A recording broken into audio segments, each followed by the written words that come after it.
Sobat Bersinar, kembali lagi di podcast Bengawan Surakarta, bebarengan ngelawan narkoba yang bersama BN Kota Surakarta.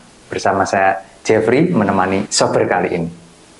Podcast kali ini kita akan mendatangkan narasumber Mas Arga, Katim dari Pemberantasan BNNK Surakarta. Gimana kabarnya Mas? Sehat? Sehat. Sebelumnya Mas Jeffrey, ya, sebelum mengawali podcast hari ini, benar. kita akan sapa dulu sober yang ada di manapun berada. Salam sehat tanpa narkoba, war on drugs for humanity. Podcast kali ini Mas Arga akan membawakan vape dan tembakau gorila. Wah, ini sangat menarik ini. Penasaran kan? Langsung aja, Mas. Ini kan vape banyak dibicarakan nih, dan juga tembakau gorila. Kita tahu perkembangan vape di luar di Indonesia itu sangat mengesankan. Wah, ya. Banyak banget yang pakai, apalagi yang muda-muda ini. Ya Mas, sebenarnya berbahaya nggak sih vape itu, dan hubungannya apa dengan narkoba? Kok ada hubungan antara vape dengan narkoba dan vape yang membahayakan? Itu maksudnya gimana ini? Mohon penjelasannya Mas. Ya betul sekali Mas Jeffrey, bahwasanya akhir-akhir ini kita sering dengar dari berita bahwasanya ada vape yang mengandung narkoba. Ya, apalagi itu dilakukan seorang artis kemarin itu. Iya. Nah, vape dan tembakau gorila ini adalah dua vape yang mengandung narkotika ya Mas Jeffrey. Iya. Ini baru-baru ini sangat marah di kalangan khususnya para remaja yang kita akan bahas satu persatu. Jadi kalau tembakau gorila itu adalah tembakau. Jadi tembakau yang disemprot suatu zat yang mengandung narkotika. Nah, itu secara ilmiah zat tersebut bernama MDMB Pinaka. Pinaka. Nah, itu tembakau gorila ini memang akhir-akhir ini sangat marak di kalangan remaja atau pelajar. Beberapa kasus yang ditemukan di Surakarta. Surakarta ada. Jadi bahkan pelajar yang menyalahgunakan narkotika jenis tembakau gorila itu ada yang pelajar. Nah, tembakau gorila ini cara memakainya, cara mengonsumsinya itu seperti dengan ganja. Jadi dihisap seperti rokok. Dan kalau kita berbicara efek daripada tembakau gorila ini 7 kali bahkan lebih dari efek daripada ganja. Tembakau gorila ini memberikan efek yang seperti halusinasi. Jadi memberikan relaksasi, memberikan efek yang bagi penggunanya untuk rekreasional. Nah, akan tetapi tembakau gorila ini kalau dikonsumsi secara terus-menerus juga akan memberi dampak kepada tubuh atau bahkan dampak ke psikis. Jadi tembakau gorila ini suatu zat narkotika yang sangat berbahaya bagi tubuh. Nah, kemudian vape yang mengandung narkotika. Nah, itu baru-baru aja muncul di berita TV, ada seorang artis yang mengedarkan vape, yang mengandung narkotika. Nah, kita pernah menemui nih kasus ini Mas. Kasus vape. Iya.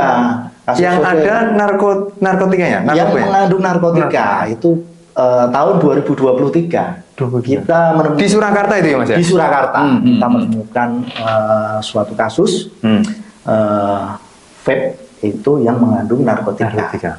Jadi pernah ada seorang mahasiswa, itu dia membeli vape.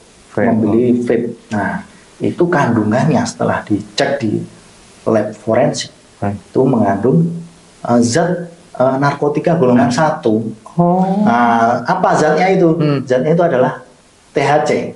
THC itu tetrahidrokannabinol. Itu zat yang sama kandungannya narkotika yang ada di ganja. Nah, itu. Jadi zat THC atau tetrahidrokannabinol itu sama efeknya, sama dengan seperti ganja. Jadi memberikan efek rekreasional, memberikan efek halusinasi.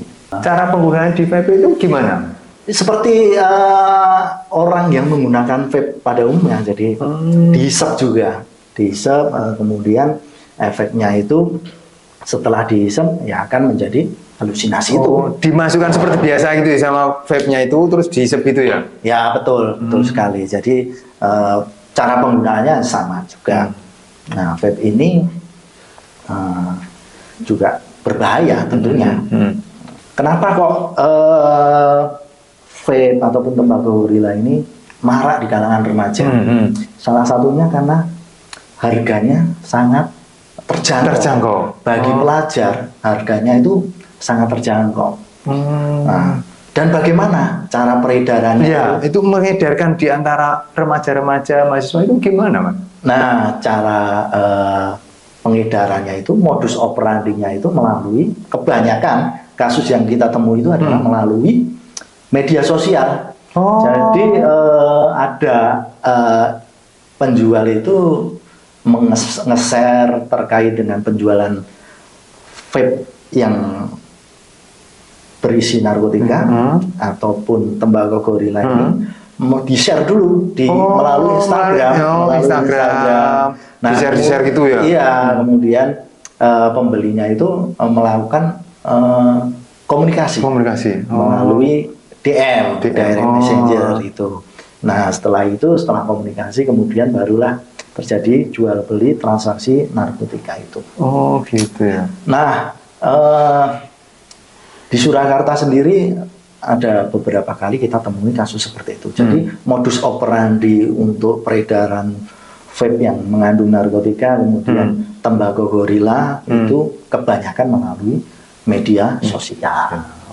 Gitu ya. Makanya banyak menyasarnya remaja-remaja ya yang punya media sosial. Dan efek dari tembakau gorila itu apa, Mas? Kan tembakau gorila, kalau pemikiran saya gorila berarti gede itu ya. Iya, betul. Selain efeknya gede, terus negatifnya itu apa? Apakah memang segede gorila itu?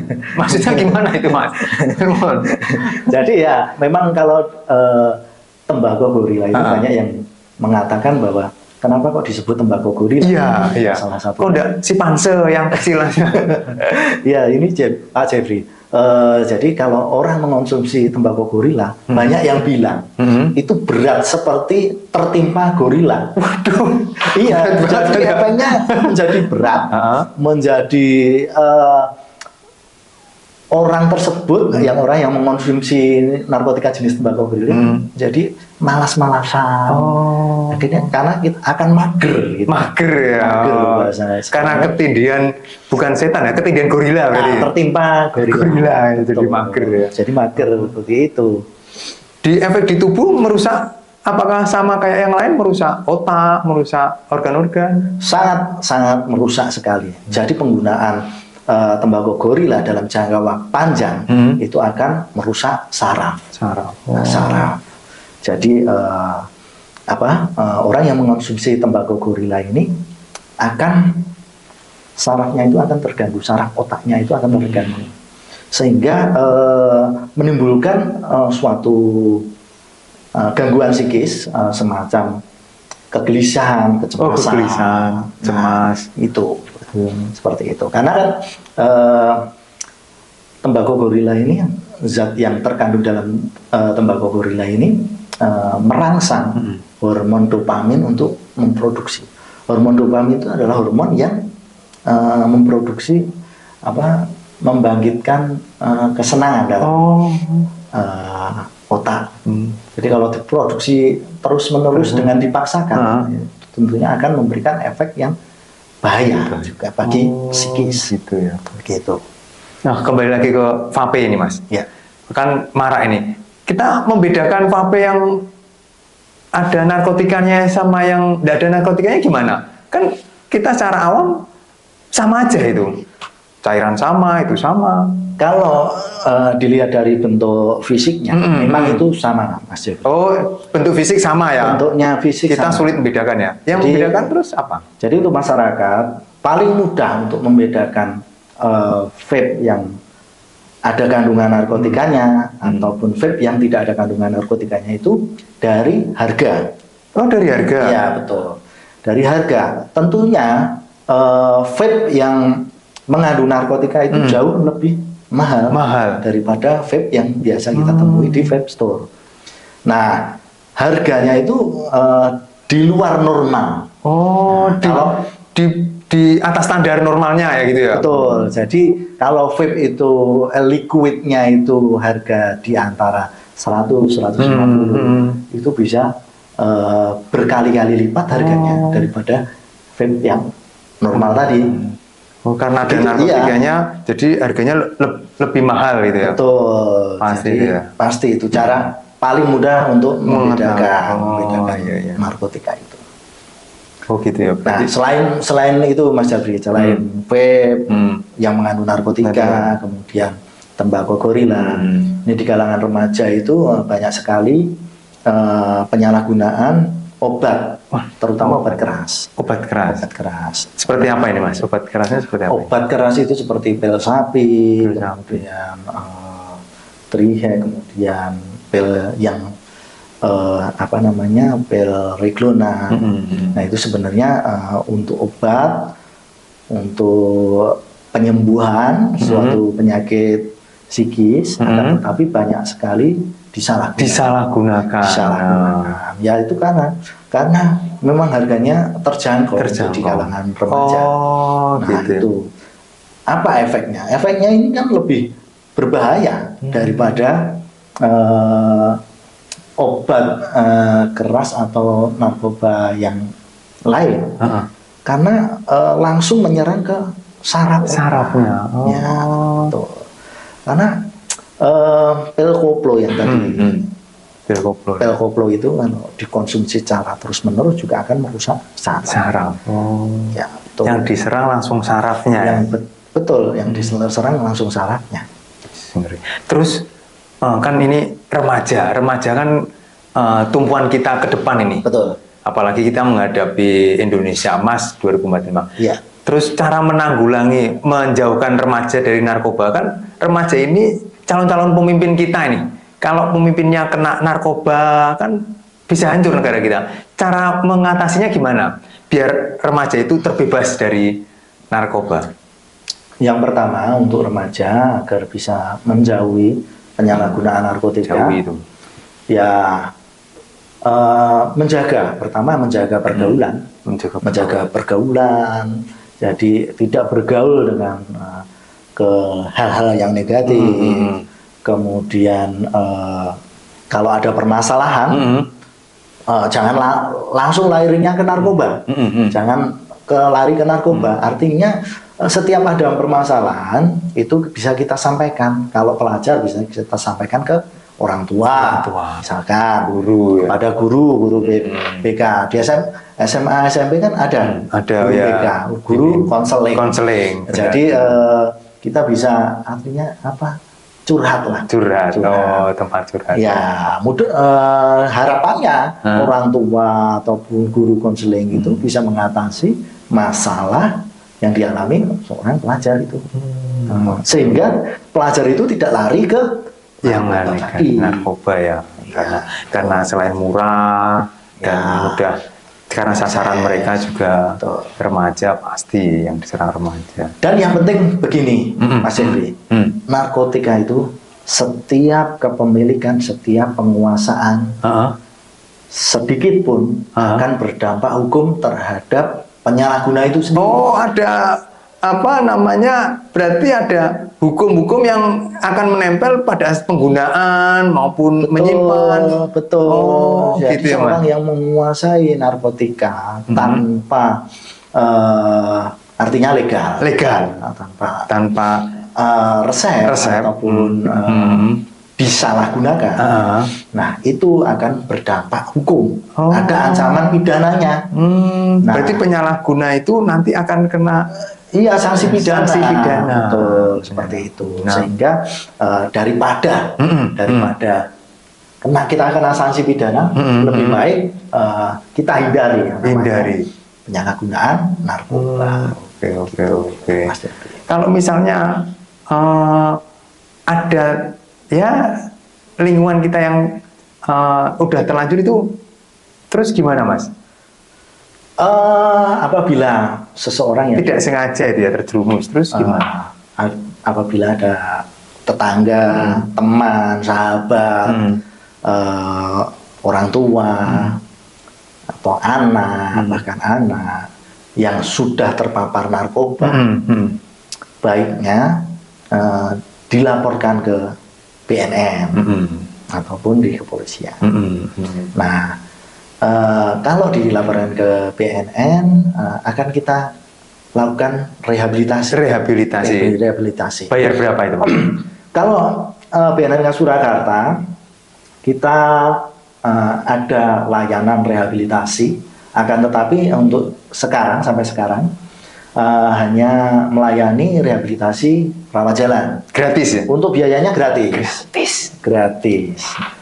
Nah, jadi ada dokter, ada konselor yang akan melakukan screening, kemudian melakukan konseling terhadap penyalahguna tadi. Secara gratis ya? Secara gratis. Oke. Dan nantinya akan kita pulihkan. Kita dipulihkan oleh BNN Surakarta. Sehingga tidak ketergantungan narkoba atau obat-obat keras lainnya. Seperti itu. Sudah paling benar ini jauh narkoba ini. Ini memang tidak ada untungnya sama sekali. Terus kalau kita taunya itu tembakau gorila itu gimana, Mas? Kan hampir sama ya itunya. Nggak mungkin dong tembakau gorila gede-gede bentuknya, nggak mungkin. Nah, kalau secara fisik, tembakau gorila itu mirip tembakau. Mirip tembakau pada rokok itu. Tetapi yang membedakan adalah tembakau yang gorila ini sudah disemprot, dikasih campuran zat yang berupa narkoba tadi. Gitu. Ya seperti kayak vape tadi. Seperti vape tadi, membedakannya dari segi harganya. Jadi kalau tembakau yang normal di harga sekian, kemudian ada tembakau Korea yang di harga yang lebih, itu kita patut curiga. Pasti itu ya, curiga ya. Apa ini kandungannya apa? Nah, kok bisa mahal? Harganya pasti itu di atas harga normal. Nah, gitu. Patut dicurigai. Gitu. Ya, siap. Wes, sudah memang benar nih. Sangat menarik ya pembahasan kita hari ini. Tapi yang sekali harus kita akhiri, Mas Arga ini. Sangat membantu. Closing statement, Mas Arga, biar remaja kita ini menjadi pemimpin di generasi emas 2025, Indonesia 2025. Ya, terima kasih Mas Jeffrey. Saya berpesan kepada remaja-remaja khususnya di wilayah Surakarta, bahwasanya jauhi penyalahgunaan narkotika, selalu beraktivitas yang positif. Kemudian gali terus potensi diri, raihlah cita-cita tanpa harus menggunakan narkoba. Gitu. Terima kasih, super sekali, Mas. Terima kasih sobat Bersinar udah menonton, ikuti terus podcast Bengawan Surakarta, bebarengan melawan narkoba. Jangan lupa tinggalkan komen-komen yang positif ya, biar untuk kita lebih maju lagi. Oke. Terima kasih Mas Arga sharing hari ini. Terima kasih Mas Arga. Siap. Sampai jumpa. Salam sehat tanpa narkoba. One on track for humanity.